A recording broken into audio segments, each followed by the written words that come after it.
Let's start with a cosmic irony. The masters of the sea, the rulers of trade and wind, found themselves haunted not by storms or pirates, but by the shadow of a land power rising just across the blue expanse. Carthage, the undisputed master of the Mediterranean, trembled at the thought of Rome, a city-state that, at first glance, seemed little more than a cluster of villages on the Italian peninsula. Yet, beneath Rome's humble beginnings, Carthage sensed a threat unlike any it had faced before. Their navy was legendary, their trade routes vast, and their city a metropolis of 500,000 souls. Carthage's harbors bustled with ships from every corner of the known world, and its markets overflowed with goods, gold, and spices. The city's wealth was matched only by its confidence, and its people believed the sea would always be their shield. Yet, Carthage feared Rome not for its current strength but for its relentless, all-consuming drive. Rome's ambition was a tide that could not be turned back, a hunger that could not be sated. Carthage saw war as a tool for business. Rome saw it as a path to total domination. For Carthaginians, conflict was a means to profit, to secure trade, to negotiate better terms. Carthage played to win. Rome played to erase the board.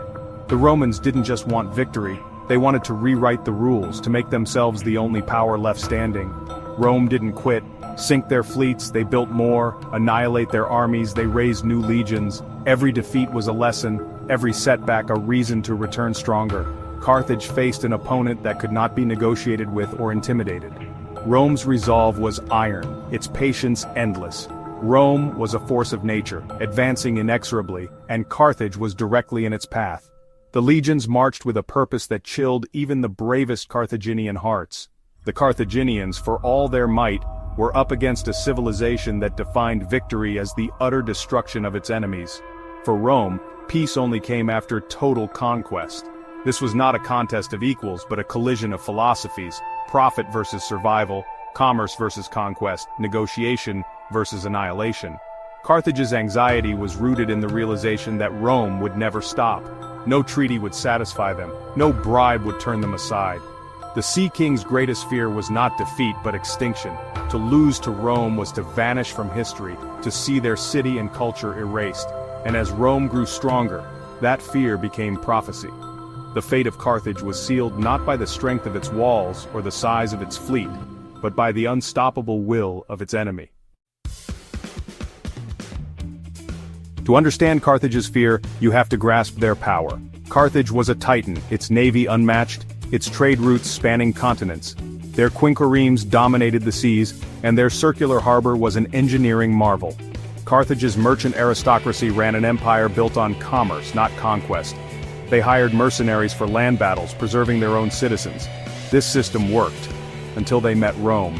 Carthage's reliance on mercenaries meant their armies lacked the loyalty of Rome's citizen soldiers. Their leaders were merchants, not warriors. When Rome, a land power with a culture of military service, emerged, Carthage's model looked fragile. Their greatest strength, naval supremacy, hid a fatal weakness on land. Against Rome, that weakness would be exposed. The collision began in Sicily, 264 BC, a land where the Mediterranean's greatest powers had eyed each other warily for generations, each waiting for the other to make a move. Carthage and the Greek city-states had balanced power there for centuries, their influence woven into the island's cities, ports, and daily life. Sicily was a crossroads, a prize, and a powder keg. Then Rome, fresh from conquering Italy and hungry for more, intervened in a local dispute that would change the course of history. The Mamertines, a band of mercenaries occupying Messana, found themselves threatened and called for help. Both Carthage and Rome answered, each seeing an opportunity to tip the balance in their favor. Rome's decision to cross into Sicily was more than a military maneuver. It was a bold declaration that their ambitions were no longer confined to the Italian peninsula. They were ready to play on a larger stage. When Roman legions landed on Sicilian soil, it was a direct challenge to Carthage's authority, a move that could not be ignored. The Punic Wars began, not just over a single city, but over the future of the entire Mediterranean world. The stakes were nothing less than dominance over trade, culture, and destiny. For Carthage, Roman presence in Sicily threatened their trade routes, their security, and their very way of life. The island was their lifeline to wealth and influence.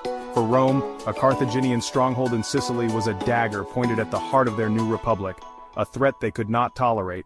There was no room for compromise. Diplomacy quickly gave way to suspicion and suspicion to open hostility. The conflict spiraled into a brutal 23-year war, the first of 3 titanic struggles that would decide the fate of the ancient world and echo through history. Carthage's sea-based comfort was shattered as their ships burned and their harbors fell under threat, forcing them to fight for survival. Rome had entered the game, and with their arrival, the rules of power in the Mediterranean would never be the same. The First Punic War was Carthage's first taste of Roman tenacity. Carthage's navy was supreme, Rome's was non-existent. So, Rome invented the corvus, a boarding bridge that turned sea battles into land battles. Roman legionaries stormed Carthaginian ships, neutralizing naval skill with brute force. Rome lost fleets, men, and money, but never quit. Each defeat was a lesson, not a setback. Carthage's mercantile system wasn't built for endless grinding war. Rome's citizen soldiers kept coming, Carthage kept paying for mercenaries. By war's end, Rome had built a navy to rival Carthage and won at the Battle of the Aegates Islands. Carthage surrendered Sicily and paid dearly. The fear was now real. Rome could outlast and outadapt even the greatest sea power. Carthage realized it was facing an enemy that simply would not stop. The age of Carthaginian dominance was over. After their crushing defeat, Carthage desperately searched for hope, and found it in Hannibal Barca. Raised from childhood to despise Rome, Hannibal was not just a general, but a symbol of Carthaginian resilience and ambition. His father had made him swear eternal enmity to Rome, and Hannibal carried that oath into every decision he made. Hannibal's audacious march over the towering, snow-capped Alps into Italy stunned the ancient world. No one believed an army, let alone one with elephants, could survive such a perilous journey, but Hannibal defied all expectations. Once in Italy, he unleashed a series of brilliant maneuvers, winning battle after battle and outmaneuvering Roman armies at Trebia, Lake Trasimene, and other legendary fields. His tactics were studied for centuries, and his victories sent shockwaves through Rome. Rome panicked, fearing their city might fall. But Hannibal's grand strategy had a fatal flaw. He needed Rome's allies in Italy to abandon the Republic and join his cause. Most of these allies, however, stayed loyal to Rome, fearing Roman vengeance more than the promise of Carthaginian victory. The bonds of Roman citizenship and the threat of retribution kept them steadfast. Rome, battered but unbroken, absorbed staggering losses, raised new armies from its vast population, and adapted its tactics to meet Hannibal's challenge. Even Hannibal's unmatched brilliance and relentless campaigns could not break the Roman system or its people's resolve. The Romans adapted by appointing Fabius Maximus, a cautious general who avoided direct battle, instead harassing Hannibal's forces and slowly bleeding them dry. Rome's political and social structure, built on discipline and unity, proved stronger than any one general's genius or charisma. Hannibal could win battles, but he could not win the war. His victories became Pyrrhic, unable to break Rome's spirit or alliances. Carthage's greatest fear crystallized. Rome's true strength was not just in its armies, but in its unbreakable will and the loyalty it inspired. Against such a system, even the most brilliant strategists could not prevail. Genius alone was not enough to overcome Rome's collective power. In the end, Carthage could not outlast Rome. The war was lost not on the battlefield but in the hearts and minds of those who refused to yield. The Battle of Cannae, 216 BC, Rome's darkest hour. Hannibal encircled and annihilated a Roman army of 86,000. 70,000 Romans died in a single day. Any other nation would have surrendered. Rome did not.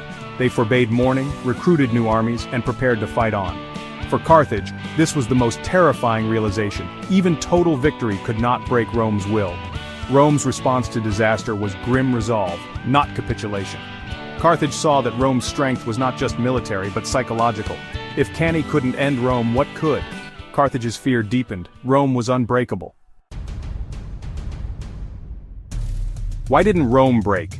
Their society was built for war. Military service was identity, not duty. Rome's armies were citizen soldiers fighting for home and honor. The Senate provided stable, experienced leadership. Defeat was a call to action, not despair. Rome saw the world in absolute's ally or enemy, nothing in between. They learned, adapted, and never stopped. Carthage faced not just an army, but a civilization organized for total war. Against such relentless determination, fear was the only rational response. Rome finally produced a general to match Hannibal, Scipio. He survived Cannae, learned from Hannibal, and brought Roman discipline and tactical flexibility together. Scipio took the fight to Spain, using Carthaginian tactics to dismantle their empire. He captured New Carthage, cutting off Hannibal's support. Then, Scipio invaded North Africa, forcing Hannibal to defend Carthage itself. At Zama, Scipio used Hannibal's own tactics against him, outflanking, neutralizing elephants, and enveloping the Carthaginian army. Hannibal was finally defeated. The student had surpassed the master. Rome's learning machine had produced a champion who could win on any field. Carthage's last hope was gone. Rome had won, not just by force but by adaptation. The end was inevitable. The Second Punic War ended Carthage as a power. Stripped of territory, navy, and independence, Carthage survived only at Rome's mercy. Yet Rome's fear and hatred lingered. Carthago delenda est became a mantra. The Third Punic War was a final act of annihilation. Carthage fought desperately, but Rome razed the city, ending its existence. Carthage's fear was not of defeat, but of erasure. Rome was a force that demanded total submission or destruction. Carthage's dread was rational. They faced an enemy whose peace meant their extinction. Rome's relentless drive made fear the only logical response. Carthage ruled the seas, but Rome ruled fate. In the end, Carthage's fear was simply foresight.